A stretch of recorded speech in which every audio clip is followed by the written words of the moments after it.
Hello dear World of Warcraft friends, welcome back to a new video on my channel. Today it's about the ritual sites and the way you can now best farm your Mythic and HC Crests solo. Because ritual sites are now available at level 6 for which you have to complete 6 challenges, I'll show you which challenges you should activate and so on and so forth. Additionally, you can unlock extra bonus rolls through all of this, and we'll also take a look at that in this video. So, a complete package all about ritual sites. If you like all of this, feel free to leave a like, subscribe, and if you want, subscribe to my new channel Gizax. Let's hit 1,000 subscribers. Over there we play other games outside of WoW, like story games, iRacing, FIFA, whatever you feel like. I'm excited and I hope you are too. Alright, with that, we're starting off into the ritual sites. In general, I would recommend doing this as a tank if you can. Personally, I find it a bit easier and you can pretty much snack on whatever you want while doing it.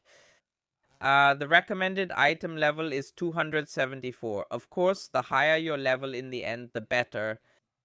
I would recommend the challenges, tentacles, manifestations, malevolent blessings, tainted corpses. It's all super easy. Magical alarms, and lastly patrols because you can more or less avoid them. The other one, this spark, makes enemies get buffed, and the other one makes even more enemies automatically roam around the ritual sites. You can avoid these patrols a bit better, but not so much the rest. To the right of the ritual site portal, you'll also find an NPC who gives you this quest. Ritual Site Research Week 1 of 3. This requires you, in the first week, to complete 2 ritual sites at level 6. And you can see at the end of the 3-part questline, you get a nebulous void core. So it's definitely worth doing the questline, because in the end, you just get an extra bonus roll. And that's a good thing.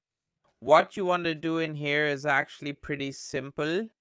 We're not assuming that you want to farm anything, so you're not farming loot or anything like that. Instead, the goal is simply that you can also do this with classes that can't go invisible. Sneak past all the enemies as best as you can.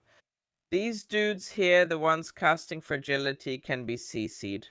Or you have to CC them, either kick, stun, or fear them, but if they finish casting, you'll take quite a lot of damage. Other than that, I'd say this whole thing is pretty straightforward. So with the challenges, just avoid everything that's slammed onto the ground. And if you do that, you're actually already on the right track. You have to kill 6 mini-bosses. And then, of course, the final boss at the end. Personally, I honestly prefer the ritual site in Suleiman a bit more. I think you can sneak past everything even better there. But as you can see here, this works pretty well too. Depending on which spec you're playing, of course it's faster if you're playing as a DPS. Yes. But I'll be honest with you, Owl can be a bit squishy at times. That's why I decided to do the whole thing here as a tank. Because with that, I can just play a bit more risky. I don't have to dodge everything perfectly. The mobs don't have more HP or anything because of this level 6. You can see that, for example, here with the bosses, that all stayed the same. But yeah, you have 2 more buffs active, so you have to be a bit more careful. Alternatively, I think I already played something with 6 challenges in the first week, so if you know, hey, I already did that before anyway, simply to get more field awards. Then go for it. In the end, that's really the only, I'll call it, advantage that you still have if you choose even more challenges. That you'll be rewarded with better loot, at least when it comes to these field commendations and so on. The amount of crests you get won't, I don't think. So it depends on the level which crests and how many you get, but it doesn't make a difference at level 6, for example, to add 3 more challenges or 2 more challenges. The damage stays the same. So, let's switch to Boomkin now to have a direct comparison, then you can decide for yourself which one you'd rather play. Here we are now at item level 288 with our feathered friend. The advantage is definitely that all the stuff dies faster. The downside is you get beat up faster. And depending on how good your class is defensively, you can argue whether it makes more sense to play as a tank or as a DPS. In my experience, playing as a tank is actually pretty relaxed, and here you can already see exactly what I mean.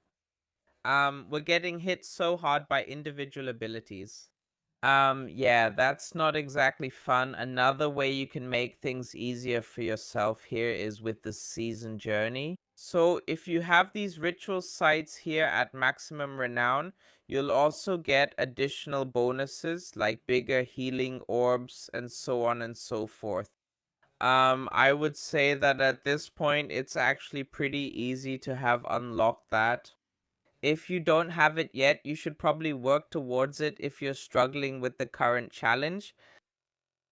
The only part where I would really be careful is with the second to last boss, the one standing down there. I played that one as a tank because that one can really, be quite unpleasant. The last one here is relatively trivial again. For that, you can just go back to DPS and beat up the creature, and that's it. Please keep in mind up here this timer with the kills until the magical alarm. When it reaches 0, an additional mob will be summoned. And that's why I also recommend playing the boss as a tank, because he has a lot of small adds. That means you'll most likely end up summoning this reinforcement at some point. And that can actually hurt a bit in the end. But yeah, with that, we finished this thing here in, I don't know, about 15 minutes or so. If I had played completely as a DPS, it probably would have gone a bit faster. You see, in the end, you're rewarded with a nice achievement. And then the most important thing is actually the chest here. Here you can see it. 200 gold, 400 mergel, 133 field commendations, a chest key, shards, and very importantly, 5 mythic crests and 10 hero crests. That means you can do this solo in an hour.